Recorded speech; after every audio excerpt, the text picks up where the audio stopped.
মনোনীত ব্যক্তি রাজা সলোমন। আজকে আমরা রাজা সলোমনের জীবনী থেকে প্রজ্ঞা ভয় এবং তার আত্মিক পতন সম্বন্ধে আমরা বাইবেল থেকে শিক্ষা গ্রহণ করব। এক চমৎকার জীবন রাজা সলোমন। তার জীবনে বিভিন্ন উত্থান পতন, উন্নতি, প্রাচুর্য, খ্যাতি, আমরা বিভিন্ন বিষয়গুলো দেখতে পাই, যেগুলো আমরা ঈশ্বরের সন্তান হিসাবে আমাদের অনেক প্রেরণা দিতে পারে, আমাদেরকে অনেক উৎসাহিত করতে পারে। এবং তার জীবনের পতন সম্বন্ধে যখন আমরা দেখি, তখন সেখান থেকে আমরা সতর্ক হতে পারি যে তিনি যে ভুলটি করেছিলেন যেন আমরা সেই ভুল না করি। বাইবেলে জানতে হবে সেই বিষয়গুলো রাখা রয়েছে, যে বিষয়গুলো বলা যেতে পারে একজন ব্যক্তির জীবনের খারাপ দিক, মন্দ দিক, সেই বিষয়গুলো বাইবেলে রাখা হয়েছে। জানেন কেন? তার কারণ যেন তারা যে ভুলটা করেছে আমরা যেন সেই ভুল না করি, ভুল থেকেও আমরা শিক্ষা নিতে পারি। শুধু আমরা ভালো ভালো দিকগুলো থেকে শিক্ষা নেব তা নয়, ভালো ভালো বিষয় থেকে শিক্ষা নেব তা নয়, কিন্তু ভুল ঘটনার মধ্যে থেকে, ভুল বিষয়ের মধ্যে থেকেও আমরা শিক্ষা গ্রহণ করতে পারি, আমরা চেতনা লাভ করতে পারি যে উনি যে ভুলটা করেছেন আমি যেন সেই ভুলটা না করি। আর সেই জন্য রাজা সলোমনের জীবনের মধ্যে আমরা ভালো দিক দেখব এবং খারাপ দিকও দেখব। তিনি ঈশ্বরের একজন দাস ছিলেন, ঈশ্বরের একজন মনোনীত ব্যক্তি ছিলেন, ঈশ্বর তাকে মনোনীত করেছিলেন, কিন্তু তার সত্ত্বেও তার জীবনে ব্যর্থতা ছিল, তার জীবনে দুর্বলতা ছিল। আমাদেরকে জানতে হবে যে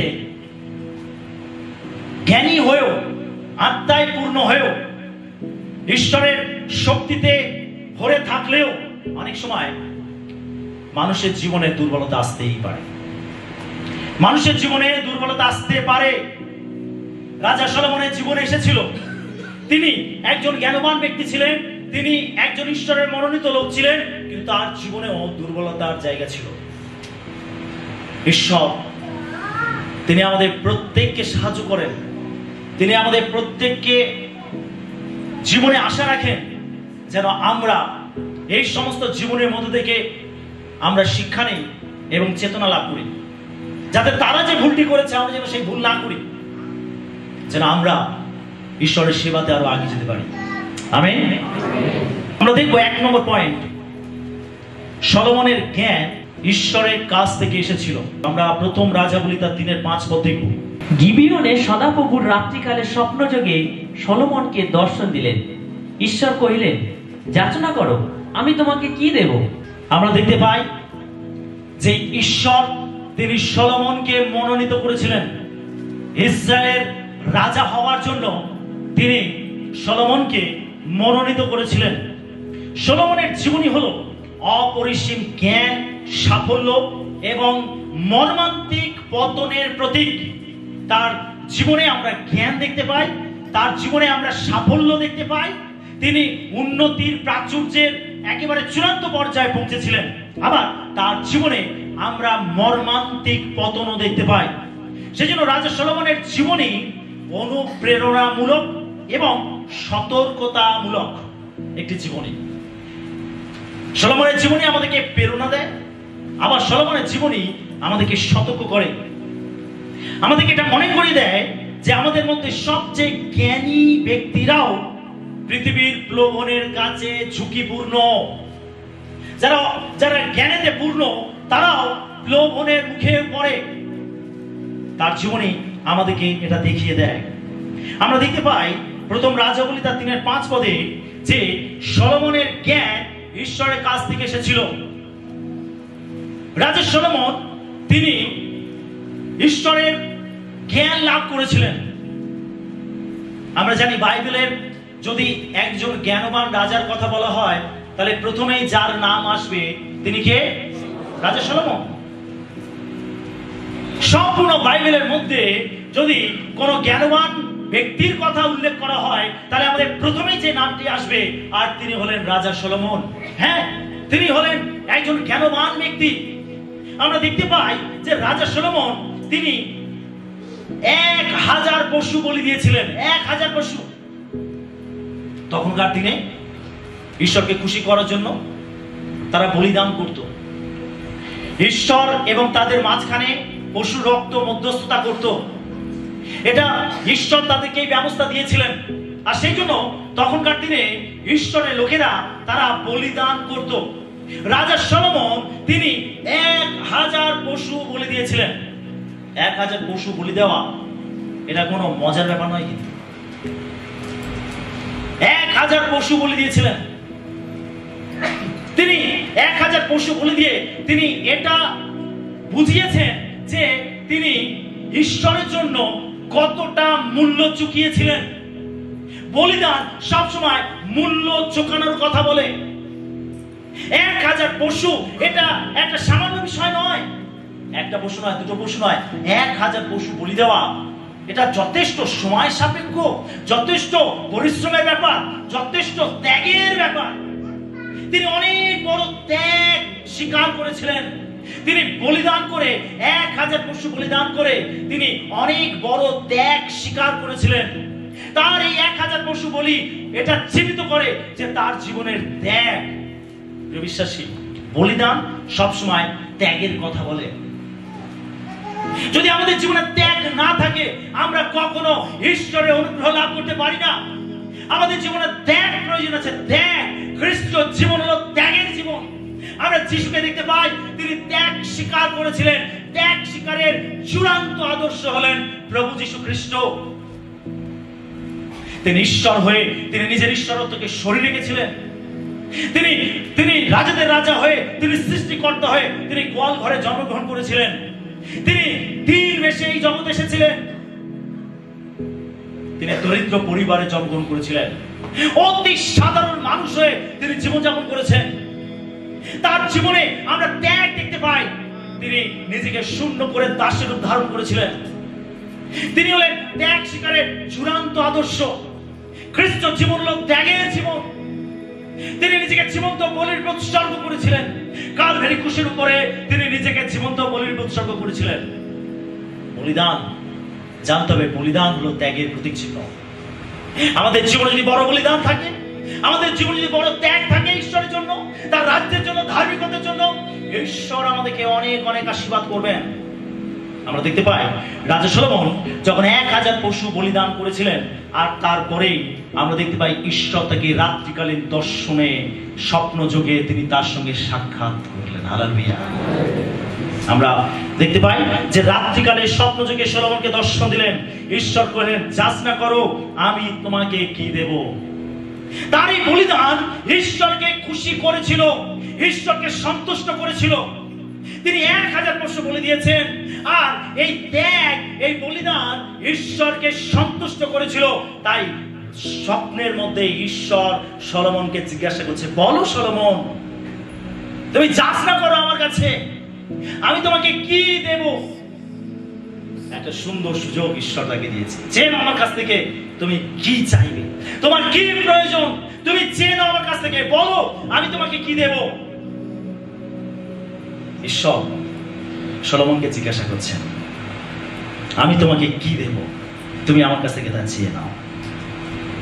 সলোমন, জানতে হবে রাজা সলোমনের জ্ঞান, আমরা তাকে জ্ঞানী রাজা বলে জানি, কিন্তু তার এই জ্ঞান জন্মগত জ্ঞান ছিল না।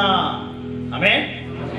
তিনি জন্ম থেকে এই জ্ঞান লাভ করেননি, জন্মগত ভাবে তিনি এই জ্ঞান পাননি, কিন্তু তিনি ঈশ্বরের কাছ থেকে এই জ্ঞানকে চেয়ে নিয়েছিলেন। হালেলুয়া। যখন ঈশ্বর তাকে বললেন যে সলোমন, তুমি আমার কাছ থেকে চেয়ে নাও, তুমি কি চাও, তোমার কি প্রয়োজন, বলো আমাকে। ভেবেছি জানবেন, যখন আপনি বড় বলিদান করবেন, ঈশ্বর যেন বড় ত্যাগ স্বীকার করবেন, ঈশ্বর খুশি হবেন এবং তিনি আপনাকে কিছু না কিছু উপহার দান করবেন। আমি ঈশ্বরের কাছ থেকে আশীর্বাদ পেতে চাই, আমি ঈশ্বরের কাছ থেকে অনুগ্রহ পেতে চাই, আমি ঈশ্বরের কাছ থেকে বরদান পেতে চাই, অভিষেক পেতে চাই, আমরা ঈশ্বরের জন্য বড় বড় কাজ করতে চাই, কিন্তু আমাদের জীবনে দুঃখের বিষয় ত্যাগ থাকে না। আমরা ঈশ্বরের জন্য ত্যাগ স্বীকার করতে পারি না। আর এই ত্যাগ না থাকার জন্য আমরা ঈশ্বরের কাছ থেকে সেই উপহার, সেই আশীর্বাদ, সেই অনুগ্রহ লাভ করতে পারি না। আশীর্বাদ অনুগ্রহ আসে ত্যাগের পরে। ত্যাগের পরে সলোমন ত্যাগ স্বীকার করেছিলেন, আর তাই ঈশ্বর তিনি তাকে অপরচুনিটি দিলেন, সুযোগ দিলেন, বলো তুমি কি চাও। রাজা সলোমনের কাছে ঈশ্বর স্বপ্ন যোগে কথা বললেন। ঈশ্বর স্বপ্নের মাধ্যমে আমাদের সঙ্গে কথা বলেন। ঈশ্বর স্বপ্নের মাধ্যমে তিনি অনেক কিছু ঐশ্বরিক বিষয় আমাদের কাছে জানি থাকেন। স্বপ্নের মাধ্যমে ঈশ্বর কাজ করেন আমাদের জীবনে। এটা হলো ঈশ্বরের এটা হলো একটা পন্থা যে তিনি স্বপ্নের মাধ্যমে তিনি তার লোকেদের সঙ্গে কমিউনিকেট করেন। এখানে রাজা সলোমনকে ঈশ্বর স্বপ্ন যোগে দর্শন দিয়েছিলেন। সলোমনের জ্ঞান জন্মগত ছিল না, তিনি জন্ম থেকেই এই জ্ঞান লাভ করেননি। এটি ছিল ঈশ্বরের কাছ থেকে আসা একটি উপহার। ঈশ্বর তাকে দিতে চেয়েছিলেন, তুমি চেন আমার কাছ থেকে। রাজা সলোমন তিনি ঈশ্বরের কাছ থেকে তিনি কি চাইলেন? তিনি ঈশ্বরের কাছ থেকে তিনি জ্ঞান চাইলেন। স্বপ্নে ঈশ্বর সলোমনকে তার ইচ্ছা মতো যে কোনো কিছু চাইবার সুযোগ দিয়েছিলেন, যে কোনো জিনিস। রাজা সলোমন ঈশ্বরের কাছ থেকে যে কোনো জিনিস চাইতে পারতেন। ঈশ্বর তাকে সুযোগ দিয়েছিলেন। কোন পার্টিকুলার বিষয় ঈশ্বর বলেননি যে রাজা সলোমন আমি তোমাকে এটা দিতে এসেছি, আমি তোমাকে এই উপহারটা দিতে চাই। বরং ঈশ্বর তাকে আমন্ত্রণ জানিয়েছিলেন, আহ্বান করেছিলেন যে তুমি আমার কাছ থেকে কি চাও, আমি তোমাকে কি দিতে পারি। কিন্তু রাজা সলোমন তিনি ঈশ্বরের কাছ থেকে যাবতীয় কোনো কিছু চান। আমেন।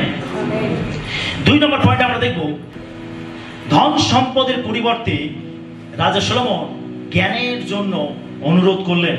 আমরা প্রথম রাজাবলী তার 3:9 পত্রী পাঠ করব। অতএব তোমার প্রজাদের বিচার করিতে ও ভালো মন্দের বিষয় জানিতে তোমার এই দাসকে বুঝিবা চিত্ত প্রদান করো, কারণ তোমার এমন বৃহৎ প্রজাবৃন্দের বিচার করা কাহার সাধ্য। যখন ঈশ্বর সলোমনকে বললেন যে তুমি আমার কাছ থেকে চেয়ে নাও, আমি তোমাকে কি দেব, তুমি কি চাও আমার কাছ থেকে চেয়ে নাও। রাজা সলোমনের কাছে একটা বড় সুযোগ ছিল। তিনি ঈশ্বরের কাছ থেকে সম্পদ চাইতে পারতেন, তিনি ঈশ্বরের কাছ থেকে ক্ষমতা চাইতে পারতেন, তিনি ঈশ্বরের কাছ থেকে দীর্ঘ আয়ু, দীর্ঘ জীবন চাইতে পারতেন। কিন্তু তিনি সেগুলো না চেয়ে তিনি তার পরিবর্তে তিনি ঈশ্বরের কাছে জ্ঞান যাত্রা করলেন। আমাকে সেই জ্ঞান দাও যে জ্ঞান দ্বারা আমি তোমার প্রজাদেরকে তোমার পথে পরিচালিত করতে পারি। হালেলুয়া। রাজা সলোমন ঈশ্বরের কাছ থেকে জ্ঞান চাইলেন, জ্ঞান দাও আমাকে, আমি জ্ঞান চাই যে জ্ঞান পেয়ে আমি তোমার লোকেদেরকে তোমার পথে পরিচালিত করতে পারি, সেই জ্ঞান তুমি আমাকে দাও। রাজা সলোমন তিনি ঈশ্বরের কাছ থেকে ধন সম্পদ, টাকা পয়সা এগুলো কিছুই চাননি। যদি এরকম সুযোগ ঈশ্বর আমাদেরকে দিতেন, আমরা ঈশ্বরের কাছে কি চাইতাম? আপনি নিজেকে প্রশ্ন করুন। যদি ঈশ্বর আমাকে এভাবে জিজ্ঞাসা করতেন, তাহলে আমি কি চাইতাম ঈশ্বরের কাছ থেকে? হ্যাঁ,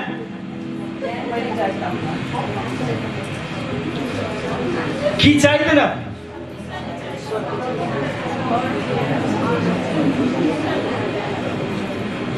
খুব বাস্তব হন। আমরা খুব আত্মিক হয়ে গেছি এখন। আমরা এখন খুব ভালো ভালো কথা বলবো। ও আমি এই আধ্যাত্মিক বিষয়টা চাইতাম, এটা চাইতাম। যদি আমরা খুব বাস্তবিক হই, আমরা রাজা সলোমনের মতো হয়তো জ্ঞান চাইতাম না। যদি আমাদের কাছে এই সুযোগ আসতো, আমরা হয়তো প্রভুকে বলতাম যে প্রভু আমার এই রোগটা রয়েছে, এই রোগটা তুমি ঠিক করে দাও। প্রভু আমার ওই চাকরিটা প্রয়োজনে, চাকরিটা আমাকে পেতে সাহায্য করো। প্রভু আমার ওই সম্পদটা আটকে রয়েছে, ওটাকে তুমি উদ্ধার করে দাও। প্রভু আমাকে একটা সুন্দর বাড়ি দাও। প্রভু আমাকে এই সম্পত্তিটা দাও। আমরা প্রত্যেকে যদি খুবই অনেস্ট হই, আমরা হয়তো এই জাগতিক বিষয়গুলোকে চাইতাম। আমরা এখন বিশ্বাসী হয়েছি, আমরা উপাসনার মধ্যে রয়েছি, সেজন্য আমরা খুব আধ্যাত্মিক বিষয় বলবো এখন। ও আমি জ্ঞান চাইতাম, ও আমি পবিত্র আত্মার ওই অনুগ্রহটা চাইতাম, ও আমি এটা চাইতাম, ওইটা চাইতাম।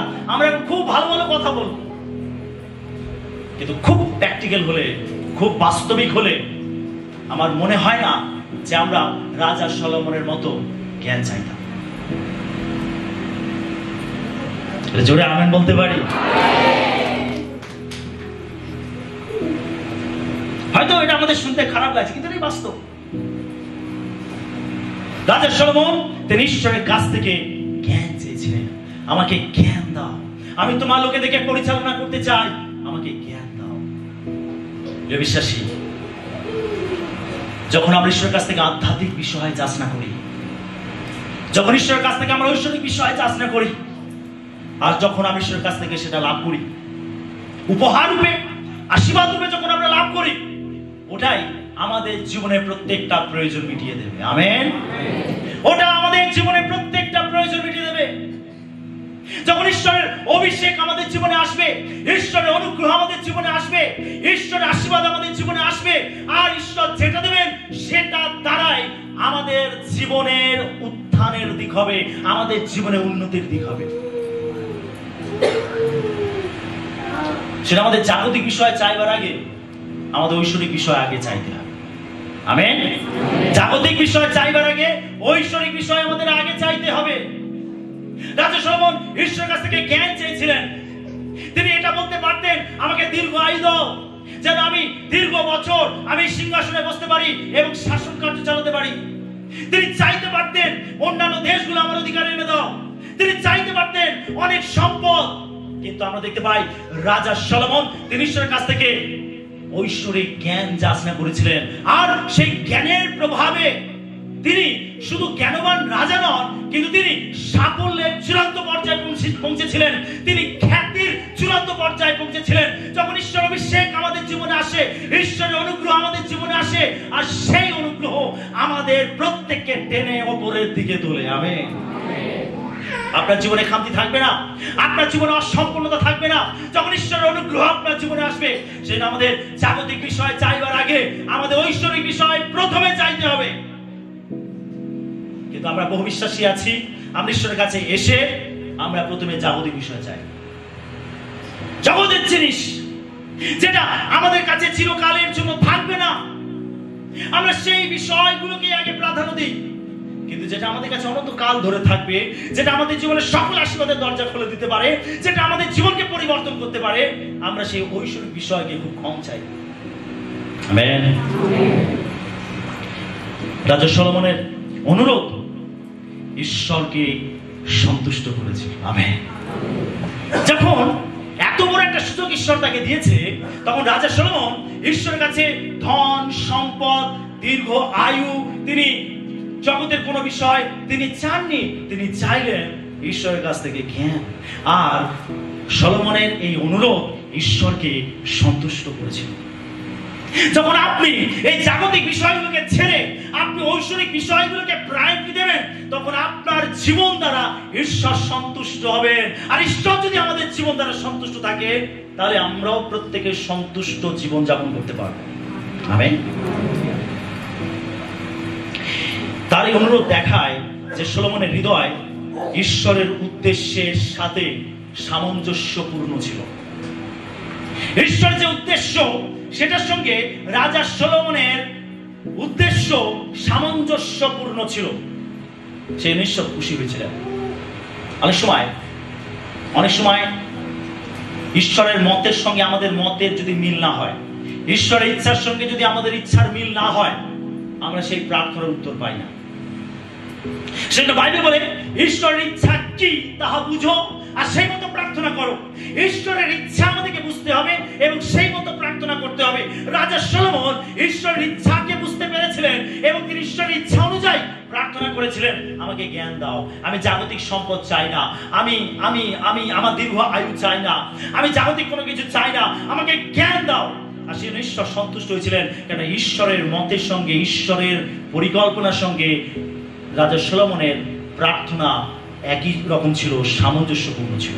আর সেই জন্য ঈশ্বর তার জীবন দ্বারা তিনি সন্তুষ্ট হয়েছিলেন এবং তার হৃদয়, আমরা দেখতে পাই যে ঈশ্বরের প্রতি তার হৃদয় সামঞ্জস্যপূর্ণ ছিল। 3 নম্বর পয়েন্ট আমরা দেখব, সলোমনের জ্ঞানের খ্যাতি চারিদিকে ছড়িয়ে পড়েছিল। আমরা প্রথম রাজা বলি তার 10-24 পদ পাঠ করি। আর ঈশ্বর সলোমনের চিত্তে যে জ্ঞান দিয়েছিলেন, তাহার সেই জ্ঞানের উক্তি শুনিবার জন্য সর্বদেশীয় লোক তাহার সহিত সাক্ষাৎ করিতে চেষ্টা করিত। যখন রাজা সলোমন ঈশ্বরের কাছে জ্ঞান চাইলেন, ঈশ্বর তাকে জ্ঞান দিলেন। ঈশ্বরের কাছে জানবেন অফুরন্ত ভান্ডার রয়েছে। ঈশ্বরের কাছে এমন ভান্ডার রয়েছে যে ভান্ডার কখনো খালি হয় না, যে ভান্ডার কখনো শূন্য হয় না। ঈশ্বর আমাদের প্রয়োজনের অতিরিক্ত তিনি আমাদের প্রত্যেকটা প্রয়োজন মেটাতে পারেন। ঈশ্বরের কাছে যখন সলোমন তিনি জ্ঞান চেয়েছিলেন, ঈশ্বর তাকে এমন জ্ঞান দিয়েছিলেন যে সেই জ্ঞানের কথা চারিদিকে ছড়িয়ে পড়েছিল। শুধু তার রাজ্যের মধ্যে সীমাবদ্ধ ছিল না, কিন্তু বিদেশে, বিভিন্ন দেশে, বিভিন্ন লোকের কাছে, বিভিন্ন রাজাদের কাছে, রানীদের কাছে তার এই জ্ঞানের কথা ছড়িয়ে পড়েছিল।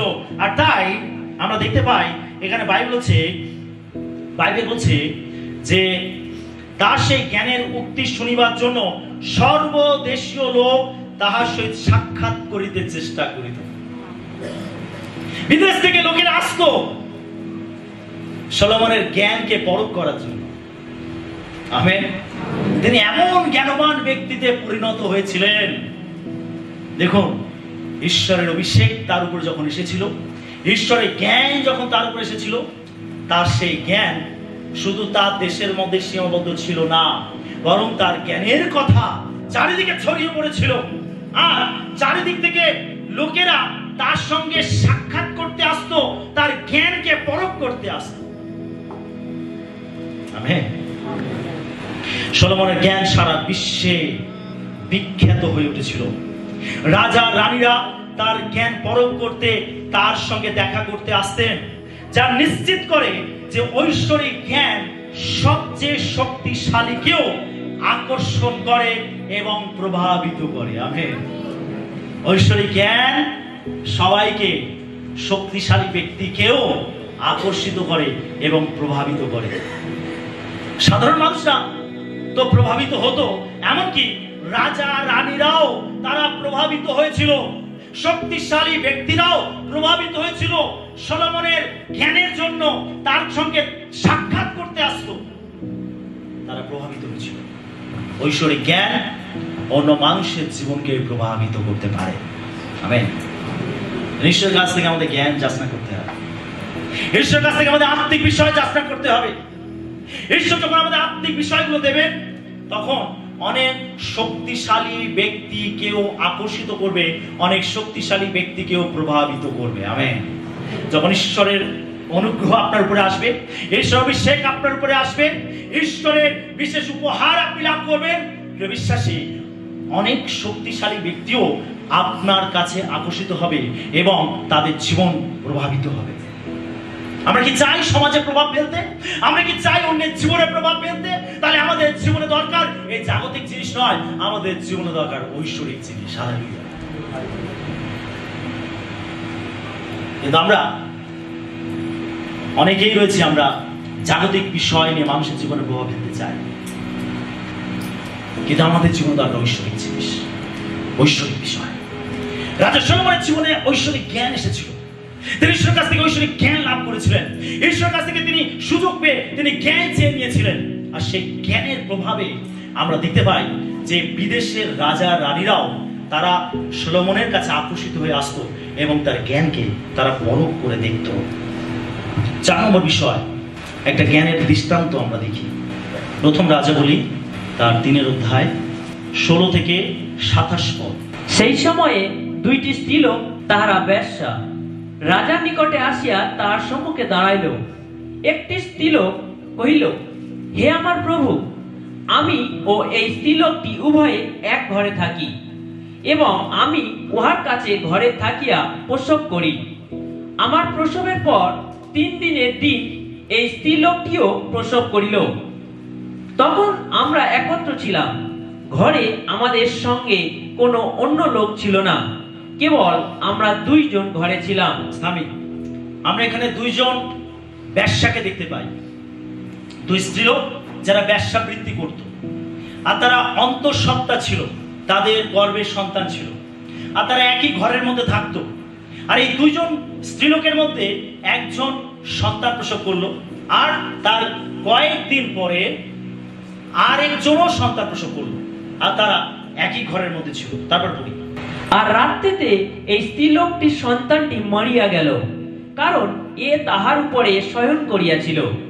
তাহাতে এ মধ্যরাত্রে উঠিয়া যখন আপনার দাসী আমি নিদ্রিতা ছিলাম, তখন আমার পার্শ্ব হইতে আমার সন্তানটিকে লইয়া নিজের কোলে শোয়াইয়া রাখিল, এবং নিজের মরা সন্তানটিকে আমার কোলে শোয়াইয়া রাখিল।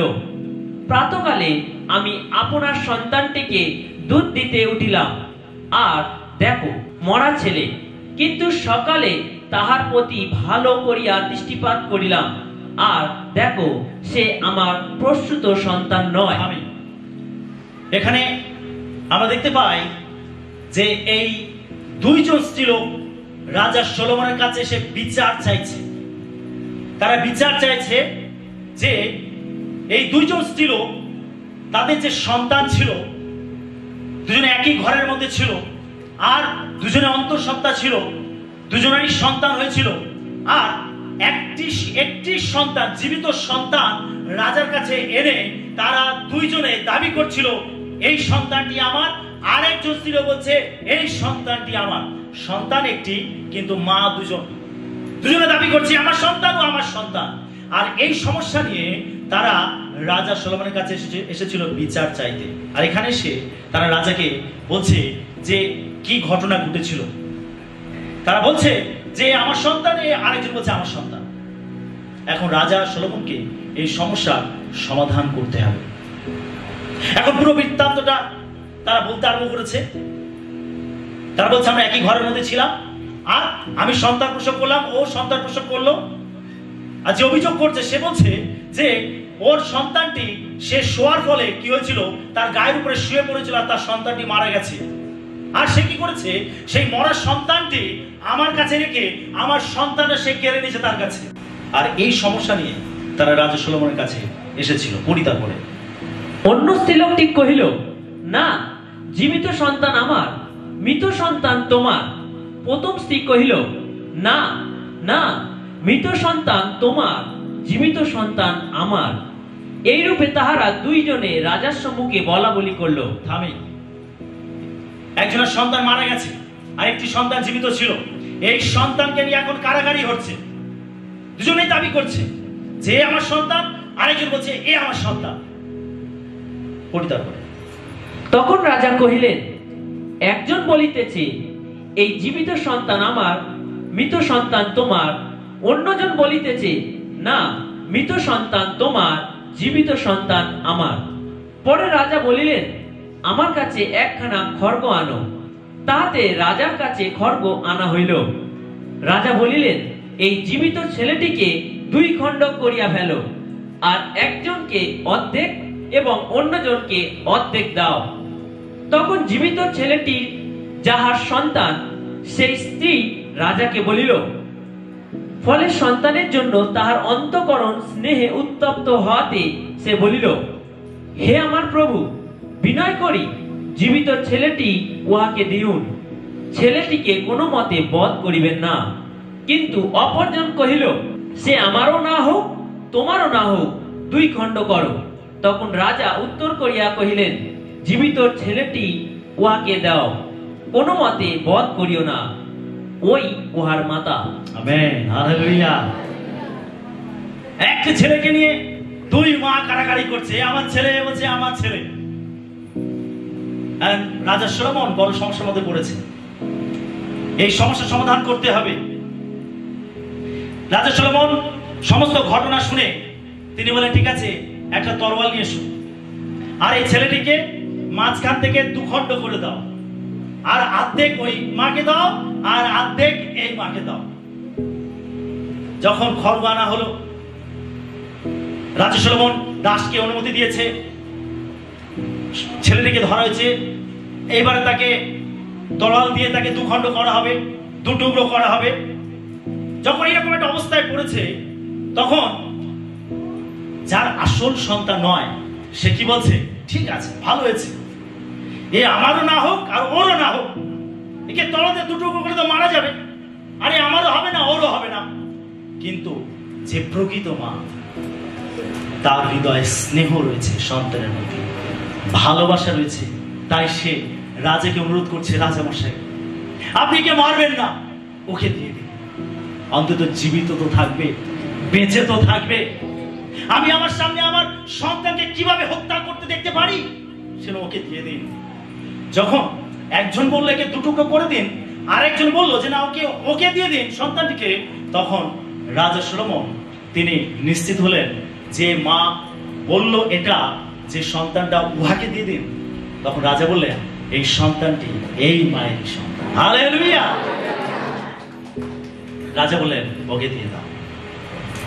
প্রিয় বিশ্বাসী, রাজা সলোমনের এটা হচ্ছে জ্ঞান, এটা হচ্ছে জ্ঞান। এটা সাধারণ সমস্যা নয়, কিন্তু এটা অনেক বড় জটিল সমস্যা। কিন্তু রাজা সলোমন তিনি এমন ভাবে ঐশ্বরিক জ্ঞান লাভ করেছিলেন যে তিনি এইরকম জটিল সমস্যার সমাধান করেছিলেন। হালেলুয়া। এই ঘটনা ভালোবাসা এবং মাতৃত্বের প্রকৃত রূপকে তুলে ধরে। একটি মা সন্তানের প্রতি তার যে ভালোবাসা, তার যে স্নেহ রয়েছে, এই ঘটনা এই মায়ের স্নেহ, মমতা, ভালোবাসাকেই প্রকাশ করে। মা কখনো তার সন্তানের ক্ষতি চাইবে না, মা কখনো তার সন্তানের কষ্ট দেখতে পারে না, সহ্য করতে পারে না। এটা তারই একটি চিহ্ন। এই ঘটনা তারই একটি প্রকাশ। একটি মায়ের ভালোবাসা, স্নেহ এবং মাতৃত্বের প্রকৃত রূপকে তুলে ধরে এই ঘটনা। তিনি এই জটিল সমস্যার সমাধান করেছিলেন। তার এই জ্ঞান তিনি যে ঈশ্বর থেকে পেয়েছিলেন, সেই জ্ঞানের একটি জ্বলন্ত প্রমাণ আমরা এই ঘটনার মধ্যে থেকে দেখতে পাই, যে জ্ঞানের দ্বারা তিনি এত বড় জটিল সমস্যার সমাধান করেছিলেন এবং নিখুঁত বিচার তিনি করেছিলেন। Amen, hallelujah. 5 নম্বর বিষয় আমরা দেখব সলোমন এবং মন্দির নির্মাণ। আমরা প্রথম রাজাবলী তার 6-14 পদ দেখব। এইরূপে সলোমন গৃহ নির্মাণ করিলেন, তাহা সমাপ্ত করিলেন। সলোমনের জ্ঞান শাসন ব্যবস্থার মধ্যেই সীমাবদ্ধ ছিল না। তিনি ঈশ্বরের কাছ থেকে জ্ঞান চেয়েছিলেন। তিনি ঈশ্বরকে বলেছিলেন যে আমাকে এমন জ্ঞান দিন যে জ্ঞানের দ্বারা আমি তোমার প্রজাদেরকে তোমার পথে পরিচালিত করতে পারি। তিনি ঈশ্বরের কাছ থেকে জ্ঞান পেয়েছিলেন, কিন্তু তার এই জ্ঞান শুধু শাসন ব্যবস্থার মধ্যেই সীমাবদ্ধ ছিল না। এটি তার এই জ্ঞান বিশাল মন্দির নির্মাণের ক্ষেত্রেও বিস্তৃত হয়েছিল। তিনি তার জ্ঞান দ্বারা তিনি ঈশ্বরের জন্য মন্দির নির্মাণ করেছিলেন। এই কাজটি ঈশ্বরকে সম্মান করার এবং তার লোকেদের মধ্যে তার উপস্থিতির জন্য একটি স্থান প্রদানের প্রতি তার নিষ্ঠার প্রমাণ ছিল। তিনি ঈশ্বরকে যে কতটা ভালোবাসতেন, তিনি ঈশ্বরকে যে কতটা প্রেম করতেন, তিনি যে ঈশ্বরকে কতটা সন্তুষ্ট করতে চাইতেন, তিনি চাইতেন যে ঈশ্বরের উপস্থিতি তার প্রজাদের মধ্যে বিরাজ করুক। আর সেই জন্য তিনি ঈশ্বরের জন্য তিনি একটি মন্দির নির্মাণ করেছিলেন, যেটাকে বলা হয় জেরুসালেম মন্দির। আমেন। আর যিশু তার সময় এই জেরুসালেম মন্দিরে তিনি প্রবেশ করেছিলেন। আমেন। তিনি শুধু তার শাসন ব্যবস্থার মধ্যে তার জ্ঞানকে সীমাবদ্ধ রাখেননি, বরং তিনি ঈশ্বরের উপস্থিতি যাতে প্রজাদের মধ্যে থাকে, তিনি তার জন্য তার জ্ঞানকে তিনি বিস্তৃত করেছিলেন। তিনি ঈশ্বরের জন্য তিনি জেরুসালেম মন্দির নির্মাণ করেছিলেন। আর সেই মন্দির নির্মাণ করে তিনি ঈশ্বরের উপস্থিতি সেই মন্দিরের মধ্যে তিনি আসতে সাহায্য করেছিলেন। হালেলুয়া। 6 নম্বর পয়েন্ট আমরা দেখব, জ্ঞান সমৃদ্ধি ও শান্তি বয়ে আনে। আমরা প্রথম রাজাবলী তার 4-25 পদ দেখব। সলোমনের সমস্ত অধিকার সময়ে দান অবধি বেরশেবা পর্যন্ত জিহুদা ও ইসরায়েল প্রত্যেকজন আপন আপন দ্রাক্ষালতা ও আপন আপন ডুমুর বৃক্ষের তলে নির্ভয়ে বাস করিত। দেখুন, রাজা সলোমনের সময় ঈশ্বর তাকে বিশ্রাম দিয়েছিলেন। রাজা সলোমনের রাজত্বকালে ঈশ্বর জেরুসালেমকে বা রাজা সলোমনকে তিনি বিশ্রামের মধ্যে রেখেছিলেন। সেই দেশে লোকেরা বিশ্রামের মধ্যে ছিল। বিশ্রাম বলতে বোঝায় কোন যুদ্ধ বিগ্রহ আর নয়। যুদ্ধ মানেই ক্ষতি, যুদ্ধ মানে একটা অশান্ত পরিবেশ, যুদ্ধ মানে একটা ভয়, ভীতি, মৃত্যু, হাহাকার, দুর্ভিক্ষ, অনেক ধ্বংস যুদ্ধের কারণে হয়। আমরা দেখতে পাই রাজা সলোমনের রাজত্বকালে যুদ্ধ ছিল না, দেশের মধ্যে শান্তি বিরাজ করছিল। Hallelujah, hallelujah.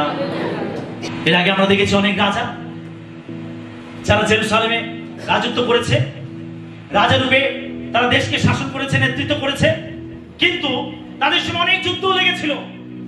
আমরা যদি তার পিতা দাউদকে দেখি, দাউদ 66টা যুদ্ধ করেছে তার সময়। ভাবতে পারছি 66টা যুদ্ধ। তিনি একজন বীর যোদ্ধা ছিলেন, দাউদ একজন বীর যোদ্ধা ছিলেন, তিনি অনেক যুদ্ধ করেছেন। কিন্তু যখন সলোমনের সময় আসে, সলোমনকে ঈশ্বর বিশ্রাম দিয়েছিলেন, তার সময় যুদ্ধ ছিল না। বিশ্বাসী, আপনি জেনে রাখুন, আপনার জীবনে হয়তো অনেক যুদ্ধ চলছে। শুনছেন সকলে? হয়তো আপনি অনেক যুদ্ধ করছেন, আপনার প্রত্যেক জীবনে যুদ্ধ করছেন, আপনার পরিবারে আপনি যুদ্ধ করছেন, আপনার জীবনকে চালানোর জন্য যুদ্ধ করছেন, আপনি অনেক পরীক্ষা, সংকট, সমস্যার সঙ্গে আপনি যুদ্ধ করছেন। আপনি জেনে রাখুন, ঈশ্বর আপনার জীবনে এমন সময় দেবে যখন তিনি আপনার সমস্ত যুদ্ধের অবসান ঘটাবেন এবং আপনি বিশ্রাম লাভ করবেন। হালেলুয়া। কেন ঈশ্বর সলোমনকে বিশ্রাম দিয়েছিলেন? কেন তার সময় তিনি যুদ্ধ রাখেননি? তার কারণ যাতে সলোমন তিনি ঈশ্বরের সেবা আরো ভালো করে করতে পারেন। যদি ঈশ্বর আপনাকে বিশ্রাম দেন, ঈশ্বর আশা করেন যেন আপনি সমস্ত হৃদয়ের সঙ্গে, অন্তঃকরণের সঙ্গে তার সেবা করতে পারেন। আমেন।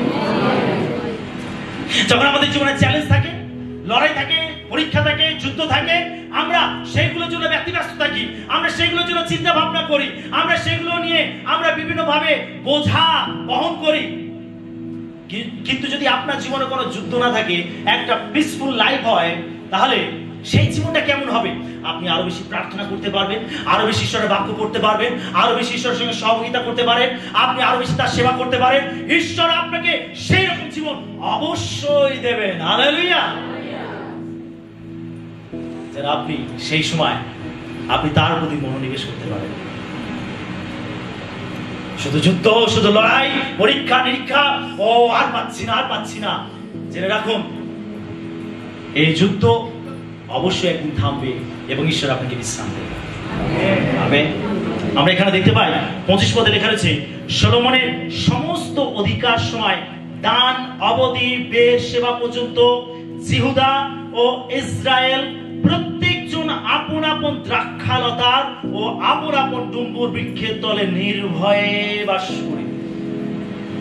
এটা কিসের কথা বলে? শান্তির কথা বলে। শান্তি। তাদের মধ্যে কোনো ভয় নেই, কোনো হতাশা নেই যে ও বিদেশি লোকের এসে আমাদের দেশকে আক্রমণ করবে, আরে আমাদের সমস্ত ফল শস্য তারা লুট করে নিয়ে যাবে, আমাদের পশুধন লুট করে নিয়ে যাবে, আরে আমাদের ঘরে এসে আমাদের সমস্ত সম্পদ লুট করে নিয়ে যাবে। তারা আর এরকম ভয়ের মধ্যে ছিল না, কিন্তু তারা ডুমুর বৃক্ষের তলে নির্ভয়ে বাস করছিল। হালেলুয়া। এটা চিহ্নিত করে যে দেশের মধ্যে শান্তি নেমে এসেছিল। সলোমনের রাজত্বকাল ছিল অভূতপূর্ব শান্তি ও সমৃদ্ধির দ্বারা চিহ্নিত। 7 নম্বর পয়েন্ট আমরা দেখব, হিতোপদেশে সলোমনের শিক্ষা। আমরা হিতোপদেশ তার 2:1 এবং 5 পদ পাঠ করব। বৎস, তুমি যদি আমার কথা সকল গ্রহণ করো, যদি আমার আজ্ঞা সকল তোমার কাছে সঞ্চয় করো, এবং 5 নম্বর, তবে সদাপ্রভুর ভয় বুঝিতে পারিবে, ঈশ্বর বিষয়ক জ্ঞান প্রাপ্ত হইবে। সলোমনের জ্ঞান হিতোপদেশ বইতে অমর হয়ে আছে। হিতোপদেশ পাঠ করি আমরা? কতজন পাঠ করি হিতোপদেশ? যখন আমরা হিতোপদেশ পাঠ করি, আমরা এই হিতোপদেশের মধ্যে কি দেখতে পাই? জ্ঞানের কথা। কি দেখতে পাই? জ্ঞানের কথা। চমৎকার চমৎকার জ্ঞানের কথা লেখা রয়েছে। আর সত্যি যখন হিতোপদেশ আমরা পাঠ করি, এটা আমরা অনুভব করতে পারি, এটা আমরা বুঝতে পারি, এটা আমরা নিশ্চিত হতে পারি যে ঈশ্বর রাজা সলোমনকে কি জ্ঞান দিয়েছিলেন। কি তাই কিনা? কি জ্ঞান তিনি ঈশ্বরের কাছ থেকে লাভ করেছিলেন। হিতোপদেশ হলো এটি জ্ঞানের বই, জ্ঞানের কথা লেখা রয়েছে এর মধ্যে। আর এমন জ্ঞান, সত্যি এটা কোনো জগতের জ্ঞান নয়, এটা ঈশ্বর থেকে আসা জ্ঞান। রাজা সলোমন তার লেখা এই হিতোপদেশ, তার জ্ঞানের কথা, এটা একটা অমর হয়ে রয়েছে তার এই বইয়ের মধ্যে, যেখানে তিনি ব্যবহারিক জ্ঞান এবং নৈতিক নির্দেশনা দান করেছেন হিতোপদেশ পুস্তকটি যদি আমরা ভালো করে পাঠ করি, আমাদের ব্যবহারিক দিকগুলো তিনি এখানে ব্যক্ত করেছেন। কিভাবে আমাদের চলতে হবে, কার সঙ্গে কেমন ব্যবহার করতে হবে, এখানে যেমন ব্যবহারিক দিক রয়েছে, তেমন আমাদের আধ্যাত্মিক বিষয়েও অনেক কিছু নির্দেশনা আমরা লাভ করতে পারি এই হিতোপদেশ বইটির মধ্যে থেকে। এটা একটা জ্ঞানের বই। রাজা সলোমনকে যে ঈশ্বর জ্ঞান দিয়েছিলেন, আমরা হিতোপদেশ পাঠ করলে বুঝতে পারি যে সেই জ্ঞান কতটা ছিল, কেমন মাত্রায় ছিল, কি ছিল তার জ্ঞান, কি অদ্ভুত ছিল তার জ্ঞান। তিনি তার জ্ঞান দিয়ে তিনি আমাদের ব্যবহারিক দিকগুলো শিক্ষা দিয়েছেন, এবং তার সঙ্গে সঙ্গে তিনি আমাদের আধ্যাত্মিক বিষয়েও তিনি শিক্ষা দিয়েছেন, যেটা গ্রহণ করলে আমাদের জীবন পরিবর্তন হয়ে যায়। হালেলুয়া। রাজা সলোমন যে নির্দেশনাগুলো দিয়েছেন, আমরা যদি সেই নির্দেশ মতো চলি, আমি সত্যি বলছি আপনার জীবন একরকম থাকবে না, আপনার জীবন বদলাবেই বদলাবে। আমেন। এক চমৎকার জ্ঞানের কথা আমরা দিতে পাই। তিনি প্রভুকে ভয় করার এবং তার আজ্ঞা অনুসারে জীবনযাপন করার গুরুত্বের উপরে তিনি জোর দিয়েছেন। আমরা যেন তার বাক্যকে পালন করি এবং আমরা যেন তাকে ভয় করি, তিনি এই দুটো বিষয়ের উপরে অনেক বেশি জোর দিয়েছেন। এবার আমরা দেখব 8 নম্বর পয়েন্ট, উপদেশকে সলোমনের শিক্ষা। রাজা সলোমন লিখেছেন হিতোপদেশ এবং উপদেশক। আমরা সলোমনের লেখা হিতোপদেশ আমরা দেখতে পাই, সেটা হচ্ছে জ্ঞানের একটি পুস্তক। আমরা ব্যবহারিক এবং নৈতিক জ্ঞানের বিষয় নির্দেশনা আমরা সেখানে লাভ করি। এবার আমরা দেখব উপদেশকে সলোমনের শিক্ষা। আমরা উপদেশক 1 অধ্যায় 2 পদ পাঠ করি। উপদেশক কহিতেছেন, অসারে অসার, অসারে অসার, সকলেই অসার। সকলে এই পদটি সবাই একসঙ্গে পাঠ করি, জোরে জোরে জোরে। অসারে অসার, অসারে অসার, অসারে অসার সকলই, অসারে অসার সকলই। সূর্যের নিচে যা কিছু আছে, রাজা সলোমন বলছে অসারের অসার সকলই। রাজা সলোমন তিনি এটা উপলব্ধি করেছেন, তিনি এটা দেখেছেন তার জীবনে। এই জ্ঞান তিনি লাভ করেছেন যে সূর্যের নিচে যা কিছু আছে সবই অসার, সব অসার। টাকা পয়সা, ধন সম্পদ, কামনা বাসনা, মানসিক বিলাস, চক্ষুর বিলাস, জীবিকার তর্ক, খ্যাতি সুনাম, সব কিছু অসার, সব অসার। অসার মানে কি? অসার মানে কি? যার মধ্যে কোনো সার নেই, অর্থাৎ যেগুলো হচ্ছে ক্ষণকাল স্থায়ী, যেগুলোর অত প্রয়োজন নেই, এটার মধ্যে কোনো জীবন নেই। তিনি এক কথায় বলতে চান যে এগুলোর মধ্যে কোনো জীবন নেই, সব অসার, সব অসার। কি চমৎকার কথা না? অসারে অসার, সবই অসার। যা কিছু আছে, টাকা পয়সা, ধন সম্পদ, আমরা শুধু অসারের পিছনে দৌড়ে চলেছি, কিছু সঙ্গে আনিনি, আর কিছু সঙ্গে নিয়ে যেতে পারবো না। ও আমার স্বামী, ও আমার স্ত্রী, ও আমার ছেলে, ও আমার মেয়ে, ও আমার ঘর, আমার বাড়ি, আরে আমার সম্পদ, আরে আমার এটা ওটা ওটা সেটা, সবই কি? তাহলে আজ থেকে আমাদের কোনো কিছু প্রয়োজন নেই। Hallelujah, hallelujah. কিন্তু আমরা এই অসারের পিছনেই দৌড়ে চলেছি। রাজা সলোমন তার জীবনে তিনি অনেক খ্যাতি লাভ করেছিলেন। রাজা সলোমন তিনি অনেক সম্পদশালী হয়েছিলেন, ঐশ্বর্যশালী হয়েছিলেন, তার নাম চারিদিকে ছড়িয়ে পড়েছিল। তিনি তার জীবনে যা চেয়েছেন তিনি তাই পেয়েছেন। তার মধ্যে, তার মনের মধ্যে যা কিছু ইচ্ছা জেগেছে তিনি তা পূরণ করেছেন। তার জীবনে প্রত্যেকটা জিনিস তিনি পরখ করেছেন, উপভোগ করেছেন। তারপরে তিনি এই সিদ্ধান্তে পৌঁছেছেন যে সব কিছুই অসার। হালেলুয়া। এই জ্ঞানটা সত্যি আমাদের প্রত্যেকের হওয়া প্রয়োজন আছে, যে সবকিছু অসার। আমি অসারের পিছনে দৌড়াচ্ছি, এই টাকা অসার, এই সম্পদ অসার, এই ঘর বাড়ি অসার, এই সম্পর্ক অসার, এই মাংস অসার, সবকিছু অসার। আমি অসারের পিছনে দৌড়ে চলেছি, যেটার মধ্যে থেকে প্রকৃত জীবন হতে পারে না। রাজা সলোমন এটার পিছনে দৌড়েছেন। তিনি এই সিদ্ধান্তে পৌঁছেছিলেন সবকিছু অসার। Hallelujah, hallelujah. তিনি উপদেশকে তিনি এইভাবে উপসংহারে তিনি পৌঁছেছেন যে ঈশ্বর ছাড়া জীবন চূড়ান্তভাবে অর্থহীন এবং শূন্য। তিনি এই সিদ্ধান্তে পৌঁছেছিলেন যে ঈশ্বর ছাড়া কোনো কিছুরই মূল্য আমাদের জীবনে নেই। ঈশ্বর ছাড়া সবকিছু শূন্য এবং অর্থহীন, সবকিছু অসার। কিন্তু একটি মাত্র জিনিস সত্য, একটি জিনিস যেটা মানুষের জীবনে প্রয়োজন, একটি জিনিস যেটা মানুষকে টিকিয়ে রাখতে পারে, ধরে রাখতে পারে, আর তিনি হলেন ঈশ্বর। হালেলুয়া। আমরা অসারের পিছনে না দৌড়ে আমাদের ঈশ্বরের পিছনে দৌড়াতে হবে। আমেন। Hallelujah, hallelujah, hallelujah. 9 নম্বর পয়েন্টে আমরা দেখি রাজা সলোমনের পতন।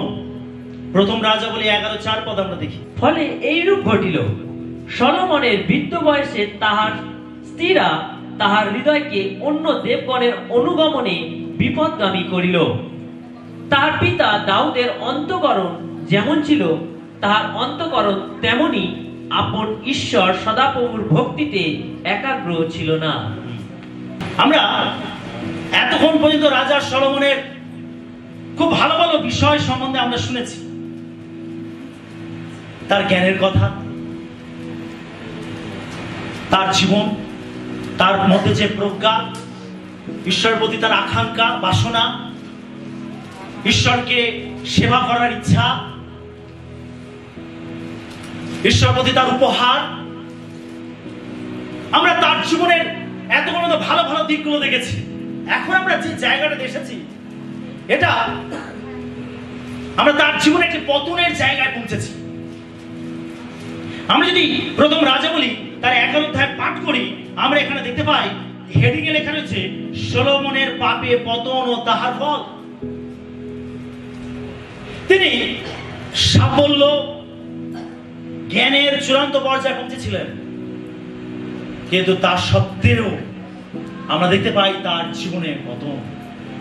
তিনি একজন ঈশ্বরের দাস ছিলেন, ঈশ্বর তাকে বেঁচেছিলেন, মনোনীত করেছিলেন, ঈশ্বর তাকে জ্ঞান দিয়েছিলেন, ঈশ্বর তার কাছ থেকে ভালো কিছু চাইবার সুযোগ দিয়েছিলেন, ঈশ্বর তাকে তুলেছিলেন। তিনি জ্ঞানে, তিনি বিজ্ঞতায়, তিনি প্রাচুর্যে, তিনি চরম পর্যায়ে পৌঁছেছিলেন। তার খ্যাতি, নাম, যশ দেশ বিদেশে ছড়িয়ে পড়েছিল। এত কিছু ভালো জিনিস থাকা সত্ত্বেও, এত আশীর্বাদ থাকা সত্ত্বেও, এত অভিষেক থাকা সত্ত্বেও, তিনি এত পরাক্রমী থাকা সত্ত্বেও, তিনি ঈশ্বরের একজন মনোনীত দাস হওয়ার সত্ত্বেও, আমরা তার জীবনের সব থেকে মর্মান্তিক দিকটা দেখতে পাই যে তার জীবনেও পতন ঘটেছিল। তারপরে এই প্রলোভন, এই পতন যে কোনো বিশ্বাসের জীবনে, যে কোনো ঈশ্বরের লোকের জীবনে আসতে পারে। এই প্রলোভন যে কোনো বিশ্বাসীর জীবনে আসতে পারে। এই প্রলোভন যে কোনো অভিষিক্ত ব্যক্তির জীবনে আসতে পারে। এই প্রলোভন, এই পরীক্ষা যে কোনো মনোনীত দাস দাসীর জীবনে আসতে পারে। আর সেটা আমাদের প্রয়োজন আছে সতর্ক থাকা। আমাদের প্রয়োজন আছে সতর্ক থাকা। আমরা এখানে দেখতে পাই যে 4 পদে লেখা আছে, ফলে এরূপ ঘটিল, সলোমনের বৃদ্ধ বয়সে তাহার স্ত্রীরা তাহার হৃদয়কে অন্য দেবগণের অনুগমনে বিপদগামী করিল। তার হৃদয় ঈশ্বরের প্রতি ছিল, তার ভালোবাসা ঈশ্বরের প্রতি ছিল, কিন্তু তার বৃদ্ধ বয়সে তিনি অনেক নারীতে আসক্ত হয়েছিলেন, অনেক স্ত্রীতে আসক্ত হয়েছিলেন, এবং রাজা সলোমনের হৃদয়কে ঈশ্বর থেকে সরিয়ে নিয়ে তারা দেবগণের দিকে নিয়ে গেছিল। তিনি ঈশ্বরকে ছেড়ে দিয়েছিলেন। ঈশ্বরকে ডাকা, ঈশ্বরের কাছে প্রার্থনা করা, ঈশ্বরের সেবা করা তিনি ছেড়ে দিয়েছিলেন। তিনি তার স্ত্রীদেরকে খুশি করার জন্য, তার স্ত্রীরা বিভিন্ন পরজাতি স্ত্রীরা ছিল, আর তাদের যে দেবদেবী ছিল, রাজা সলোমন তার স্ত্রীদেরকে খুশি করার জন্য তিনি ঈশ্বরকে ছেড়ে তিনি দেবগণের অনুগামী হয়েছিলেন।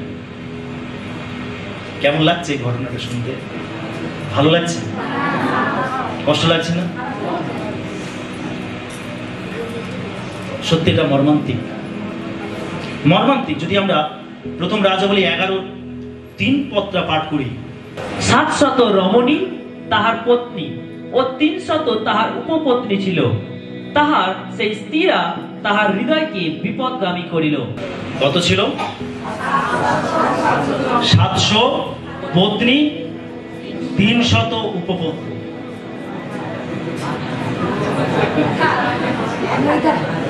ভয়ঙ্কর ব্যাপার, সকলে বলি ভয়ঙ্কর ব্যাপার।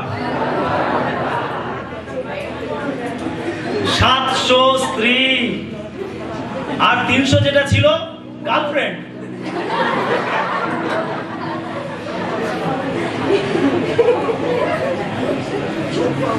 কাকে কখন সময় দিত হিসাবে নিচ্ছে না।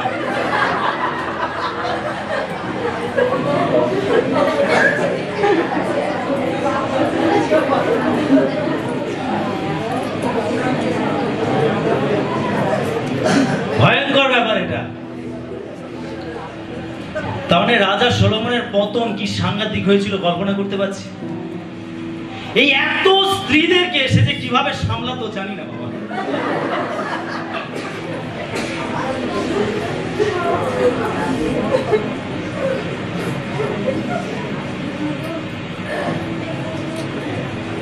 এই 1000 স্ত্রীদেরকে সন্তুষ্ট করতে গিয়ে ঈশ্বরকে ত্যাগ করে দিয়েছিল।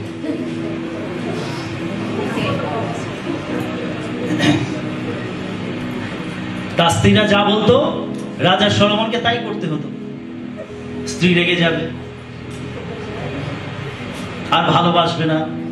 রাজা সলোমন তার স্ত্রীদেরকে সন্তুষ্ট করতে গিয়ে তিনি ঈশ্বর থেকে বিপদগামী হয়েছিলেন। যিনি শিক্ষা দিয়েছেন অসারের অসার, সবই অসার। তিনি এই সমস্তর মধ্য থেকে তিনি এই শিক্ষা লাভ করেছিলেন যে সবকিছু অসার, ঈশ্বর ছাড়া কোনো কিছু সত্য না। আমি যে 1000 স্ত্রী লোকদেরকে সন্তুষ্ট করছি এটা অসার, আমি যে তাদের পিছনে দৌড়াচ্ছি এটা অসার, আমার যে কামনা বাসনা মানসিক অভিলাষ এগুলো অসার। তিনি এগুলোর মধ্যে থেকে এই শিক্ষায় পৌঁছেছিলেন, এই শিক্ষায় জ্ঞান তিনি লাভ করেছিলেন। সবকিছু অসার। তার পতন হয়েছিল, আত্মিক পতন হয়েছিল। তিনি ঈশ্বরকে ছেড়ে দিয়েছিলেন, ঈশ্বরকে ভুলে গেছিলেন। বিশ্বাসী ঈশ্বর এবং আমাদের মাঝখানে যেন কোনো কিছু না আসে। আমেন। ঈশ্বর এবং আমাদের মাঝখানে কোনো কিছু না আসে। ঈশ্বর তাকে ডেকেছিলেন, ঈশ্বর তাকে মনোনীত করেছিলেন, ঈশ্বর তাকে অভিষেক করেছিলেন, ঈশ্বর তাকে সেই নাম যশ খ্যাতির চূড়ান্ত পর্যায়ে নিয়ে গেছিলেন। অবশেষে সেই ব্যক্তি ঈশ্বরকেই ভুলে গেলেন, ঈশ্বরকেই ত্যাগ করলেন, ঈশ্বর থেকে তার হৃদয় দূরে চলে গেল। অনেক সময় আমরা আমাদের জাগতিক জিনিসের জন্য, আমরা নিজেদেরকে তৃপ্ত করার জন্য আমরা ঈশ্বরকে ভুলে যাই, ঈশ্বর থেকে দূরে চলে যায়। এটা হলো একটা পতনের দিক। রাজা সলোমনের এই আত্মিক পতন ঘটেছিল। প্রজ্ঞা এবং আশীর্বাদ সত্ত্বেও সলোমনের হৃদয় ঈশ্বর থেকে বিচ্যুত হয়েছিল। তিনি তার অনেক বিদেশি স্ত্রীদের দ্বারা মূর্তি পূজায় লিপ্ত হয়েছিলেন, যার ফলে প্রভুর প্রতি তার ভক্তি নষ্ট হয়েছিল। এই মর্মান্তিক পতন আমাদের মনে করিয়ে দেয় যে সবচেয়ে জ্ঞানী ব্যক্তিও লোভনের কাছে নতি স্বীকার করতে পারে। লোভন আমাদের জীবনে যে কোনো মুহূর্তে আসতে পারে। যখন আপনি ভাববেন যে আরে আমি তো আর্থিকভাবে খুব ভালো আছি, আরে আর্থিকভাবে আমি খুব উন্নতি জায়গায় রয়েছি, আরে আমার সবকিছু ঠিক আছে, আপনি জেনে রাখুন এরকম পরিস্থিতিতেও লোভন আপনার সামনে আসতে পারে। এই ঘটনা আমাদেরকে শিক্ষা দেয় যেন যার শেষ ভালো তার সব ভালো। তার শুরুটা আমরা খুব ভালো দেখতে পাই। দর্শনের মধ্য থেকে তিনি অভিষেক লাভ করলেন, জ্ঞান লাভ করলেন, প্রজ্ঞা লাভ করলেন। তিনি সুন্দরভাবে তার প্রজাতিকে পরিচালনা করলেন। তিনি শুরুটা খুব ভালোভাবে করেছিলেন, কিন্তু আমাদেরকে দেখতে হবে শেষটা কিভাবে হচ্ছে। আপনি শেষটা কিভাবে করছেন, আপনার শেষটা কেমন, এটাকে ভালো করে দেখতে হবে। আমরা খুব উদ্দীপনার সঙ্গে, উদ্যমের সঙ্গে আমরা যে কোনো কাজ শুরু করতে পারি, কিন্তু শেষ পর্যন্ত টিকিয়ে রাখা, শেষ পর্যন্ত নিয়ে যাওয়া, শেষ পর্যন্ত স্থির থাকা, এটা আমাদেরকে গণনা করতে হবে। যার শেষ ভালো তার সব ভালো। আমরা সলোমনের শেষটা খুব মর্মান্তিক দেখতে পাচ্ছি। আমরা শুরু করি খুব ভালোভাবে, কিন্তু শেষটা আমরা ঠিকভাবে করতে পারি না। তাই আমাদের শেষটা ঠিক করে করতে হবে। আমেন। সেটা যিশু বলছে, তুমি মরণ পর্যন্ত বিশ্বস্ত থাকো, তাতে আমি তোমাকে জীবন মুকুট দেব। আমাদের মরণ পর্যন্ত স্থির থাকতে হবে। জোরে আমেন বলতে পারি। 10 নম্বর পয়েন্ট, শেষ পয়েন্ট, সলোমনের শেষ উপদেশ। আমরা উপদেশ সব তার 12-13 পদ পাঠ করব। আইসো, আমরা সমস্ত বিষয়ে উপসংহার শুনি। ঈশ্বরকে ভয় করো ও তাহার আজ্ঞা সকল পালন করো, কেননা ইহাই সকল মনুষ্যের কর্তব্য। তিনি সমস্ত বিষয়ে একটা উপসংহার টানছেন। উপসংহার সবসময় শেষে আসে, যে কোনো ঘটনার শেষে উপসংহার আসে। উপসংহার হলো একটা শেষ ডিসিশন, শেষ মন্তব্য, শেষ বক্তব্য। রাজা সলোমন তিনি উপসংহার দিচ্ছেন। তিনি বলছেন, আইসো, সমস্ত বিষয় উপসংহার শুনি। তিনি কি উপসংহার দিচ্ছেন? সকলে পড়ি জায়গাটা।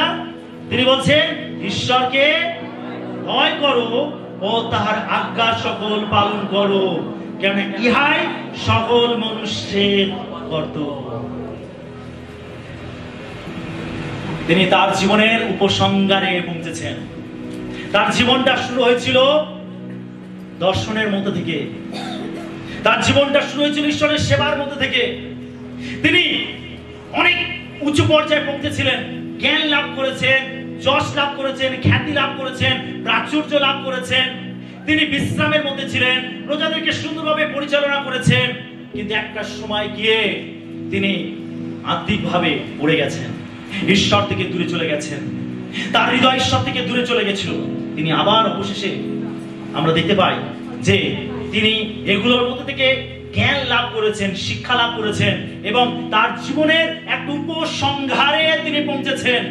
আর এই উপসংহারে গিয়ে তিনি কি সিদ্ধান্ত দিচ্ছেন? তিনি বলছেন, ঈশ্বরকে ভয় করো আর তার আজ্ঞা সকল পালন করো। Hallelujah, hallelujah. আমাদের জীবনের এটাই হবে সারমর্ম, ঈশ্বরকে ভয় করো, তার আজ্ঞা পালন করো। বলুন আমি ঈশ্বরকে ভয় করব, তার আজ্ঞাকে পালন করব। এটা হচ্ছে সারমর্ম। সলোমনের জীবনে আমরা দেখতে পাই হিতোপদেশ, উপদেশক তিনি লিখেছেন। আমরা দেখতে পাই তার জীবনী প্রথম রাজাবলীতে আমরা দেখতে পাই তিনি সমস্ত বিষয়ে একটা উপসংহার টেনে বলছেন, ঈশ্বরকে ভয় করো, ঈশ্বরকে ভয় করো এবং তার আজ্ঞাকে পালন করো। বিশ্বাসী, তার জীবনের শেষের দিকে সলোমন মৌলিক সত্যে ফিরে আসেন। প্রকৃত জ্ঞান ঈশ্বরকে ভয় করা এবং তার আদেশ পালন করার মধ্যেই নিহিত থাকে। এই চূড়ান্ত উপদেশটি একটি সুষ্ঠুভাবে বেঁচে থাকার, প্রভুর প্রতি শ্রদ্ধা ও আনুগত্যের উপর ভিত্তি করে গড়ে ওঠা জীবনের সার মর্মকে তুলে ধরে। সেজন্য আমাদের প্রত্যেক খ্রিস্ট বিশ্বাসীকে জানতে হবে যে ঈশ্বরকে ভয় করতে হবে এবং তার আজ্ঞা সকল পালন করতে হবে। হালেলুয়া। সলোমনের জীবন আমাদের শিক্ষা দেয় যে জ্ঞান ঈশ্বরের কাছ থেকে আসা একটি উপহার, কিন্তু এটিকে রক্ষা করা এবং লালন পালন করা আমাদের দায়িত্ব। আমেন। এখানে রাজা সলোমন তিনি জ্ঞান পেয়েছিলেন। হতে পারে আমরা নতুন নিয়মে আমরা যারা বিশ্বাসী রয়েছি, আমরা যারা যিশুকে স্বীকার করেছি, বিশ্বাস করেছি, আমাদের প্রত্যেকের জীবনে পবিত্র আত্মার যে দান, পবিত্র আত্মার যে আশীর্বাদ অনুগ্রহ আমরা পেয়েছি, এটা ঈশ্বর দিয়েছেন, আমাদেরকে উপহার দিয়েছেন। তিনি আমাদেরকে পরিত্রাণ দিয়েছেন, তিনি আমাদেরকে পবিত্র আত্মার দান দিয়েছেন। এটাকে লালন পালন করার দায়িত্ব আমাদের নিজেদের, তাই এটাকে লালন পালন করতে হবে। ঈশ্বরের পথ থেকে বিচ্যুত হলে আমাদের মধ্যে সবচেয়ে জ্ঞানী ব্যক্তিও পড়ে যেতে পারে। তাই আসুন সলোমনের জীবনী থেকে আমরা যা কিছু শিখলাম, ঈশ্বরের কাছ থেকে আমরা জ্ঞান অন্বেষণ করি এবং সেই জ্ঞানের ভিত্তিতে আমরা বিশ্বস্ত থাকি এবং নিজেদেরকে গড়ে তুলি। কেননা প্রভুর ভয় প্রকৃত জ্ঞানের সূচনা ঘটায়। আমেন। প্রভুর প্রতি ভয় আমাদের জীবনের সূচনা ঘটায়। তাই আমরা যেন রাজা সলোমনের জীবন থেকে শিক্ষা লাভ করি। তার জীবনের আহ্বান, তার জীবনের কাজ, আমরা তার জীবনে জ্ঞান প্রজ্ঞা দেখতে পাই, তার পতন দেখতে পাই এবং আবার ঈশ্বরের কাছে ফিরে আসা, আমরা তার জীবনের বিভিন্ন চড়াই উতরাই থেকে আমরা শিক্ষা লাভ করি। যেন সলোমনের জীবনী থেকে আমরা চেতনা লাভ করি, তার মধ্যে থেকে ভালো বিষয়গুলো যেগুলো প্রেরণামূলক আমরা সেটাকে গ্রহণ করি এবং তার পতন থেকে আমরা শিক্ষা লাভ করি, যেন আমাদের জীবনে এই পতন না ঘটে। আমাদের একটাই জীবন, সেখানে একটাই স্বামী যথেষ্ট আর একটা স্ত্রী যথেষ্ট। আমেন। হালেলুয়া। আমাদের জীবন একটা, সকলে বলি জীবন একটা, তাই স্বামী একটা বা স্ত্রী একটা। স্বামীরা বলে স্ত্রী একটা, স্ত্রীরা বলে স্বামী একটা। আমেন। হালেলুয়া। হালেলুয়া। তার অধিক হলে আপনার সংসার, আপনার জীবন এখানেই নরকে পরিণত হবে। তাই আমাদের সলোমনের জীবন থেকে শিক্ষা গ্রহণ করা উচিত। ঈশ্বর তার বাক্যে আমাদের সবাইকে আশীর্বাদ করুন।